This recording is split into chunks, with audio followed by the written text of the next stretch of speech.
বাঁকুড়াতে হইল সত্যি অভূতপূর্ব হয়েছে। তবে একটা কথা, যে প্রথম তো কোনো অসুবিধা নাই, মহিলা সম্মেলনে আমরা যে বক্তব্য রাখছি আর আপনারা যারা রাখলেন, যারা যারা নেতারা বলল সেগুলো আপনারা অবশ্যই শুনে যাবেন। আর আমি বেশি সময় নিব নাই, কম সময়ের জন্যেই আমি আপনাদের সামনে কয়েকটা কথা বলে যাচ্ছি। মনে রাখবেন, পৃথিবীর কিন্তু রাজত্ব যাই করুক, রাজনীতির শোষণটা কেমন হয়েছে, আমাদের যারা ইতিহাস তৈরি করলো তাদের কোথাও নাম থাকে নাই। একই লড়াইয়ে একসঙ্গে মরছে গোবিন্দ চুনারাম মাহাতো, আর একদিকে মরে গেল কি হাজরা, মাতঙ্গিনী হাজরা। শোষণ আর আর্থিক শোষণ। এইখানে আমার সামনে বসে আছে, ওর ঘর হচ্ছে পটকদা, ইটাগড় হচ্ছে ওই সামনে। ইটাগড়ে 127টা না 28টা মৌজা ডুবেছে, ওইখানে এখনো তক পয়সা পায় না। আর এখানে বলছে 16টা মৌজা ডুবেছে কুর্মীদের, আর কুর্মীদের তো চাকরি তো হইলই নাই, আর ডুবল কুর্মীদের জায়গা আর অন্য লোকে ফল পাইল। মানে যারা দালালি করলো তারা আজকে ফল পাচ্ছে আর কুর্মীরা উদ্বাস্তু হয়েছে।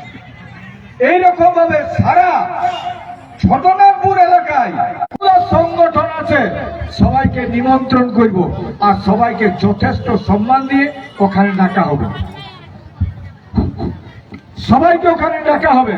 আমরা ঐক্যবদ্ধ সংগ্রাম করতে চাই, কারণ যতগুলো সমাজ সংগঠন সত্যিকারের আজকে যে আন্দোলনটা করেছি, টর্চ চেকা, রেল চেকা, ঝিগিরজিটা মহরনগরে দিল্লি গেছি, যে দিল্লি লোকে জানিয়েছিল নাই, দিল্লি জানিয়েছিলি, আমরা জানিয়েছিলি কলকাতা। এত আন্দোলন করার পরেও 344টা গায়ে কুর্মী আছে কম বেশি। তো 344টা গাঁয়ে দুটা করে যদি গাড়ি বাইরে হয়, মেয়ে ছেলেদের আলাদা আর বেটা ছেলের আলাদা, তাহলে দুটা করে গাড়ি বাইরে 344 দুগুণে কত আছে? 688টা গায়ে এথালে গাড়ি যাবে। তারপর আমাদের উড়িষ্যা আছে আজকা, তো 900 একর জায়গা আমরা ভরাতে পারবো নাই, গাড়িও ভরবে আর আমরা 20 লক্ষ লোক আসবো। আর আমাদের কথা চিন্তা ভাবনা করে কি করা যাবে ওইখানেই সিদ্ধান্ত হবে। অনেক লোকে বলেছে আমাকে, দাদা কি করবেন, ওই এখন কুরমালি। তো আমাদের নামটা হচ্ছে ঐতিহাসিক কুরমালি জিয়াও। জিয়াও মানে বুঝছো না, মাছ, যে মাছ জিয়াই না, তো জিয়াই সেটাকে জিয়াও মানে বাঁচাও। কুরমালি জিয়াও মহাজড়ুয়াই। তো মহাজড়ুয়াইটা এইটাই হবে শান্তি। আর আমি বলেছি আমার সমস্ত নেতা নেতৃত্বটাকে করতে চাই নাই আর গোলাম হতে দিব নাই, কারণ এতদিন আমরা দেখেছি বামফ্রন্ট ছিল 35 বছর, আমরা ইয়ার ঝান্ডা বামফ্রন্টের ঝান্ডাটা বহেছি। কাজ খেয়েছে বামফ্রন্টের ঝান্ডা, লাল ঝান্ডা বহেছে 35 বছর। তারপরে এখন দিদির ঝান্ডা লড়াই। আর কুর্মী জাতকে এসটি করতে হবে, কুরমালি ধর্ম আমাদের সারনা ধর্ম, তাকে আনতে হবে। আর এইগুলা প্রতিষ্ঠা করার জন্য আমরা কিন্তু লড়াইটা চালাচ্ছি। এই লড়াইটা মনে রাখবেন, টিএমসির বিরোধিতা বলছি আমি। যারা বিজ্ঞান পড়েছেন, যারা বিজ্ঞানে নির্ভরশীল, আজ মানুষ চাঁদে যাচ্ছে, আজ কথা কি আছে, কোন গ্রহে কি আছে সেই খবর আছে।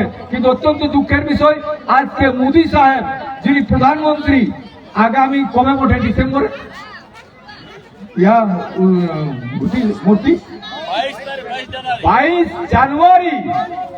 জানুয়ারি সারা ভারতবর্ষে, সারা পৃথিবীর বিজ্ঞানীদের ধিক্কার দেওয়া দরকার। কারণ ওরা রাম মূর্তির উপর প্রাণ প্রতিষ্ঠা করতে যাচ্ছে। পাথরের মূর্তিতে, মাটির মূর্তি প্রাণ প্রতিষ্ঠা করা যায়? কোন বিজ্ঞানে বলেছে? কোন বিজ্ঞানে বলেছে? তাহলে বিজ্ঞানকে ধিক্কার জানানো দরকার, বিজ্ঞানকে ধিক্কার জানানো দরকার। তাহলে আজকে এত বড় বড় বৈজ্ঞানিক আছে, তারা তাদের মূল্যায়ন কোনটা করছেন? যদি ভারতবর্ষে আজকে যদি পাথরের মূর্তিতে প্রাণ প্রতিষ্ঠা হয়, তাহলে আজকে বিজ্ঞান কি? বিজ্ঞানের কোনো দাম নাই। তাহলে বলবো সেখানে বিজ্ঞানদের, আজকে বিজ্ঞানদের প্রতিবাদ করা দরকার ছিল এখানে। তো বন্ধু, আমরা আমাদের যে প্রকৃতির উপর নির্ভরশীল যে আমাদের জ্ঞান সচেতনতা, আমাদের যে বিদ্যা বুদ্ধি পরিষ্কার কথা, আমরা সেই জন্য বলেছি যে আমাদের প্রকৃতির উপর নির্ভরশীল। আজ পৃথিবীর সমস্ত কিছু বলছে আদিবাসী ধর্মই একমাত্র প্রকৃতিকে বাঁচায় রাখতে পারে। সেটা হচ্ছে যে বায়োডাইভার্সিটি, যে কুর্মীদের জীবন চরিত্র, জীবন বৈচিত্র্য, সেটা পরিষ্কার কথা কুর্মীদের, সেটা হচ্ছে প্রকৃতিকে নিয়ে। তাই প্রকৃতি বাঁচলে আমরা বাঁচবো, পৃথিবী বাঁচবে। তাই আজকে বিজ্ঞান আদিবাসী ধর্মকে, আদিবাসী জীবনযাত্রাকে ওরা মানে চলে। তাই আমি বলবো বন্ধু, আগামী দিনে আমাদের যে কথাগুলো বলে যাচ্ছি, যে ঐতিহাসিক যুক্তিগুলো,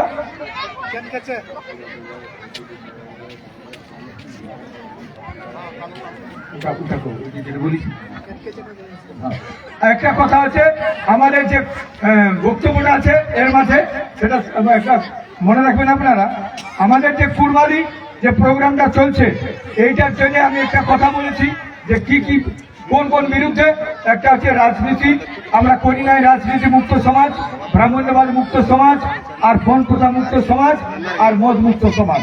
মদ মুক্তর জন্য আমরা একটা কথা বলেছি, অনেক মিটিং এ বলেছি, এইখানেও বলছি, মদ মুক্ত সমাজ প্রতিষ্ঠা করার জন্য আমরাকে প্রত্যেকটা গায়ে মহিলা সমাজগুলা করতেই হবে।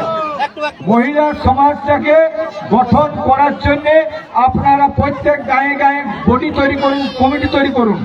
আর একটা কথা হচ্ছে, আমাদের যেটা হবে সেটা 4টা প্রদেশেই হবে একসঙ্গে। সেটা হচ্ছে কি, আমাদের হবে কোনটা, আমরা বলেছি যে আগামী দিনে ভাটি তারো আর মাতাল মারো, ভাটি তারো আর মাতাল মারো, এইটা একটা করতে হবে। কেনে আজকে ভাটিয়ে আমাদের পুরুষ মানুষরা ভুলে যাচ্ছে, ভাটির দিকে যাচ্ছে। তো এই জন্য বলবো সবাই রেডি থাকুন, ভাটি বন্ধ করুন।